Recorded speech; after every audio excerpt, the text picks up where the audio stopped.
अस्सलाम वालेकुम मेरे समझदार पाकिस्तानियों। मेरा नाम रेहान तारिक है और आप मेरा यूट्यूब चैनल और फेसबुक पेज देख रहे हैं। करोड़ दरूद आकाए दो जहां नबी मेहरबान मोहम्मद मुस्तफ़ा सल्लल्लाहु अलैहि वसल्लम पर। इस बार इस उम्मीद के साथ इस व्लॉग का आगाज करते हैं कि अल्लाह रब्बुल इज़्ज़त इस मुल्क के फैसला साजों के दिलों में समझदार पाकिस्तानियों के लिए नरमी पैदा कर दे। DGISI जनरल नदीम अंजुम के पास chief of the army staff, chairman joint chiefs of staff committee, DGISPR, major general Babar Iftikhar, corps commander Multan, corps commander Pindi समेत बहुत बड़ी बड़ी शख्सियात, बड़े बड़े जर्नैल पहुंचे। वजह क्या थी, एक्सक्लूसिव डिटेल्स आज के इस व्लॉग का हिस्सा होंगी। लेकिन उससे पहले, क्योंकि पाकिस्तान तहरीक इंसाफ आज लाहौर में पावर शो करने जा रही है, तो मैं जो ऑन ग्राउंड पल्स है वो आपके सामने रखना चाहूंगा, क्योंकि मैं लाहौर में हूं और लाहौर से जो अपडेट्स हैं वो मैं आप तक पहुंचाने की कोशिश करूंगा। अभी तक जो काना जलसा है, जिस मकाम पर पीटीआई को जलसा करना है, उस मकाम तक जाने के लिए मेरी इतलात के मुताबिक और जो ऑन ग्राउंड सिचुएशन है, रास्ते खुले हुए हैं, कंटेनर्स मौजूद नहीं हैं, अभी तक पकड़ धकड़ नहीं हो रही, कारकुनान जा सकते हैं, आज़ादी से पहुंच सकते हैं। लेकिन ये एक बहुत बड़ा चैलेंज भी है पाकिस्तान तहरीक इंसाफ के लोगों के लिए कि ये ओपन एंडेड जलसा जो है, इसमें वो कितने लोग लेके आते हैं और कितनी बड़ी तादाद में लोग जमा होते हैं। इतलात ये आ रही हैं कि जो अली अमीन गंडापुर का काफिला है वो भी पेशावर मोटरवे पर पहुंच चुका है और लाहौर उसको पहुंचना है। वो कंटेनर में सवार हुए बगैर ही पेशावर मोटरवे पे आए और लगता है कि बड़ी तेजी से यहाँ पहुंचेंगे, क्योंकि कुछ वक्त की जो बंदिशें हैं वो भी अपनी जगह पर मौजूद हैं। अभी कुछ ही देर पहले अजमा बुखारी साहिबा, जो सूबाई वजीर इत्तलात है, वो प्रेस कॉन्फ्रेंस कर रही थी और वो उन्होंने कंफर्म किया है कि कंटेनर्स भी नहीं है। लेकिन साथ ही एक बड़ी ही अहम बात वो कर गई है और वो ये है कि सेफ सिटी कैमरास की मदद से, आर्टिफिशियल इंटेलिजेंस की मदद से, फेशियल रिकग्निशन से लोगों के चेहरों की शनाख्त की जाएगी। मुझे ये लगता है कि आने तो दिया जाएगा, लेकिन शायद इतनी आसानी से जाने ना दिया जाए। कुछ होगा, क्योंकि जिस पुरस्रार अंदाज में रास्ते खुले हुए हैं, जिस अंदाज में कंटेनर्स मौजूद नहीं हैं, लोगों को आने का भरपूर मौका दिया जा रहा है, लगता ही है कि इस पुरस्रार खामोशी के पीछे भी, यानी वो कहते हैं ना, खामोशी किसी तूफान का पेश खेमा है, तो कुछ ना कुछ तो है जिसकी पर्दादारी है। और जाहिर है by the end of the day ये अंदाजा हो जाएगा कि क्या होने जा रहा है।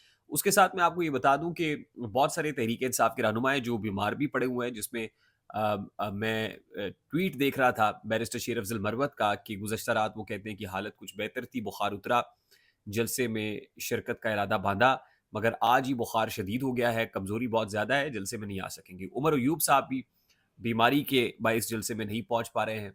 असलम इकबाल साहब भी अस्पताल से तस्वीर शेयर कर रहे हैं। हम्माद अजहर साहब अंडरग्राउंड है। यानी और फिर मुराद सईद तो वैसे ही नहीं होते, आज उनका वीडियो बयान आता है नहीं आता, इस बात का कुछ कहा नहीं जा सकता। वो तो जाहिर है पहले इस्लामाबाद जलसे के अंदर उनका एक वीडियो मैसेज चला है, आज क्या होता है ये तो आज ही पता चलेगा। लेकिन बहुत सारे ऐसे रहनुमा हैं पाकिस्तान तहरीक इंसाफ के जो बीमार है, मरकजी क़यादत में से हैं, वो जलसे में नहीं पहुंच रहे। अब पाकिस्तान तहरीक इंसाफ पर मुनहसर है कि वो कितनी बड़ी तादाद में क्राउड पुल करती है। देखिए, पंजाब में जलसा हो रहा है और पंजाब की क़यादत पर बहुत सख्तियां भी हैं। पंजाब की क़यादत को अभी तक प्रैक्टिकली पॉलिटिक्स करने का मौका नहीं दिया जा रहा। यही वजह है कि बहुत सारे लोग अपनी रूपोशी ख़त्म नहीं कर पा रहे हैं। हम्माद अजहर, असलम इकबाल या कोई और हो, ये जो तहरुक है वो पंजाब की क़यादत में ज़्यादा नहीं है, ये केपी के अंदर है इस वक्त, या इस्लामाबाद के अंदर मरकज़ी जो लीडरशिप है वो दिखाई देती है। Punjab, as far as Punjab is concerned, तो यहाँ पे सिचुएशन वैसी नहीं है और हो सकता है कि जो इंटेलिजेंस रिपोर्ट्स हैं वो सूबाई हुकूमत के पास मौजूद हों, जिस बिना पर आज ये कहा गया है कि ओपन है, आइए और आके पावर शो कीजिए, देखते हैं कि आप क्या करते हैं। तो एक बहुत बड़ा इम्तिहान है, बहुत बड़ा चैलेंज है पाकिस्तान तहरीक इंसाफ की क़यादत के लिए। क्राउड को पुल करते हैं आज, और फिर क्या कहकर और क्या करके जाते हैं, और फिर इस जलसे के अख्ताम पर हुकूमत क्या करेगी या ज़िले इंतज़ामिया क्या करेगी। अच्छा, उसके साथ ही एक बड़ी शख्सियत है इसहाक डार साहब, जो डिप्टी प्राइम मिनिस्टर हैं, वज़ीर ख़ारिजा है मुल्क के। उन्हें अक़वाम मुत्तहिदा की जनरल असम्बली इजलास में, जो 79वां जनरल असम्बली इजलास है, उसमें शिरकत के लिए न्यूयॉर्क जाना था। लेकिन ज़रा ये कन्फर्म कर रहे हैं कि उन्होंने न्यूयॉर्क का जो दौरा है वो मनसूख कर दिया है। और अभी कुछ ही देर पहले तर्जुमान दफ्तर खारजा मुमताज़ ज़हरा बलूच का स्टेटमेंट मैं देख रहा था, वो कहती हैं कि जी बहुत सारी कयास आई अफवाहें, रूमर्स हैं कि वो नहीं जा रहे। और ज़ाहिर है इस वक्त मुल्क के अंदर भी जो जोड़ तोड़ है, जो हलचल है, सियासी हलचल है, वो भी उरूज पे है। नंबर गेम भी बड़ा इंपॉर्टेंस इख्तियार कर गई है।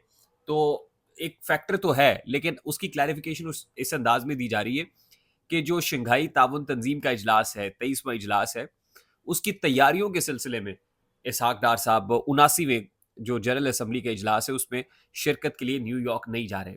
تاہم اب یہ ایک بہت بڑی بات ہے, نیو یارک جانا تھا, بہت امپورٹنٹ بھی تھا, پاکستان کی نمائندگی وہاں پر فارن منسٹر کرتے, نہیں جا رہے, خبر تو ہے. اس کے ساتھ ساتھ آج ہی جسٹس منصور علی شاہ صاحب کا ایک بڑا جو فیصلہ ہے وہ بھی سامنے آیا ہے. ایک ٹیکس سے ریلیٹڈ ایک مقدمہ تھا جس کے اندر جسٹس منصور علی شاہ صاحب نے جو آرڈر دیا ہے اس میں انہوں نے لکھا ہے کہ جو قانون سازی ہے وہ آئینی حدود کے اندر ہی ممکن ہے. یہ نہیں ہو سکتا کہ آپ کو کوئی لامحدود اختیارات حاصل ہوں اور آپ کسی بھی قسم کا قانون اکھاڑ پچھاڑ کر کے کوئی ترامیم کر لیں. بڑے واضح انداز میں, بڑے دو ٹوک انداز میں لگتا ہے یہ کہ موجودہ حالات کے تناظر میں, کیونکہ اب جج جو ہے وہ کوئی پریس کانفرنس تو کر نہیں سکتا, وہ جج جو ہے وہ کوئی میڈیا ٹاک تو کر نہیں سکتا, خط و کتابت تو نہیں ہے, لیکن انہوں نے لگتا ہے کہ اس کیس میں جو ریسنٹ کیس تھا جس میں انہوں نے فیصلہ دیا ہے اس کا سہارا لیتے ہوئے یہ واضح کر دیا ہے حکومت کے اوپر کہ جو آئین سازی, جو آپ قانون سازی کر رہے ہیں, جو کچھ ترامیم لانے کا ارادہ رکھتے ہیں, وہ بھی آپ آئین سے متصادم نہیں کر سکتے. آئین میں کچھ حدود جو ہے وہ متعین ہے. آرٹیکل 142 کا حوالہ بھی دیا ہے کہ ان حدود کے اندر رہتے رہتے آپ قانون سازی کریں گے. اور لگتا ہی ہے کہ ابھی جو ہو رہا ہے, آج ہی لاہور ہائی کورٹ کے اندر جو پریکٹس اینڈ پروسیجر ترمیمی آرڈیننس ہے اس کو چیلنج کیا گیا, کالعدم قرار دینے کی استدعا کی گئی ہے. سپریم کورٹ بار ایسوسی ایشن نے اس ترمیمی آرڈیننس کے اوپر اپنے تحفظات کا اظہار کیا ہے. گزشتہ رات جسٹس عائشہ ملک کے گھر پر بھی ایک اجلاس ہوا, ججز بھی ریزرویشنز کا اظہار کر رہے ہیں. دیکھنا تو یہ ہے نا کہ حکومت تو ہر طریقے سے اپنی چال چل رہی ہے اور آؤٹ آف دا وے جانے کا ارادہ رکھتی ہے, لیکن کیا سپریم کورٹ اس کو سٹرائک ڈاؤن کر سکتی ہے؟ کیا سپریم کورٹ کو کنٹیمپٹ آرڈر لگا سکتی ہے, خاص طور پہ مخصوص نشستوں کے کیس کے فیصلے کو جو حکومت ماننے کا ارادہ نہیں رکھتی؟ تو سپریم کورٹ کا اور لیگل فرٹرنیٹی کا ایک بہت بڑا امتحان بھی ہے اس سارے معاملے میں. اچھا, لاسٹلی میں نے بتایا تھا آپ کو کہ D G I S I general Nadeem Anjum کی صاحبزادی لاریب ندیم صاحبہ, ان کا نکاح ہو گیا اور ریٹائرڈ فوجی ہیں, ان کے جو سسر ہیں ان کی بیٹی کے, اور ندیم انجم صاحب کے سمدی بنے ہیں, پاکستان تحریک انصاف کے ایم پی اے بھی ہیں.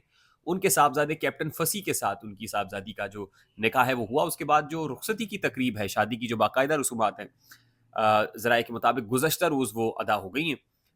اس میں شرکت کرنے والوں کی ایک بڑی تعداد تھی, اس میں سول اور ملٹری دونوں سطح کے لوگ آئے. پریزیڈنٹ آصف زرداری صاحب موجود تھے, بلاول بھٹو صاحب موجود تھے, اس کے ساتھ ساتھ مراد علی شاہ صاحب موجود تھے, سرفراز بگٹی صاحب موجود تھے, ڈی جی ایم آئی موجود تھے, D G I S P R موجود تھے, chairman joint chiefs of staff committee general Sahir Shamshad Mirza موجود تھے, corps commander Multan Akhtar Nawaz lieutenant general Akhtar Nawaz Satti صاحب موجود تھے, بابر افتخار صاحب لیفٹیننٹ جنرل بابر افتخار جو سابقہ D G I S P R ہے وہ بھی موجود تھے, راجہ پرویز اشرف صاحب بھی موجود تھے. ایک بڑی تعداد بتائی جا رہی ہے. اس کے ساتھ صحافیوں میں کامران شاہد صاحب موجود تھے, سنگرز میں شہزاد روئے صاحب موجود تھے. کہتے ہیں کہ ایک سادہ مگر پروقار تقریب تھی جس کا انعقاد کیا گیا, اور یوں D G I S I general Nadeem Anjum کی جو صاحبزادی ہیں وہ پیا گھر سدھار گئی ہیں. کیونکہ ہم مسلسل یہ ڈیٹیلز آپ کے ساتھ شیئر کر رہے تھے تو یہ بہت ظاہر ہے اس حوالے سے ایک اہم تھی کہ فائنلی جو تقریب ہے وہ ہو گئی ہے. اس سے پہلے نکاح ہوا تھا, تقریب رخصتی بھی ہو گئی ہے, تو اس کی ڈیٹیلز آپ کے لیے. اور ندیم انجم صاحب کی اپوائنٹمنٹ کے حوالے سے بھی گزشتہ رات میں نے آپ کو بتایا ہے کہ کچھ ایسا ہے جو بیک ڈراپ میں چل رہا ہے, کچھ سیاسی سطح پہ چل رہا ہے اور ظاہر ہے کچھ ملٹری لیول کے اوپر چل رہا ہے. آئی ہوپ میری بات آپ تک پہنچی ہوگی. اگر پہنچ جائے تو ویڈیو کو لائک اور شیئر کرنا مت بھولیے گا. چینل پہ نئے تو چینل کو سبسکرائب کر لیجیے گا, بیل آئیکن ضرور دبائیے گا. مجھے ریحان طارق کو اجازت دیجیے, اپنا بہت سارا خیال رکھیے گا. السلام علیکم.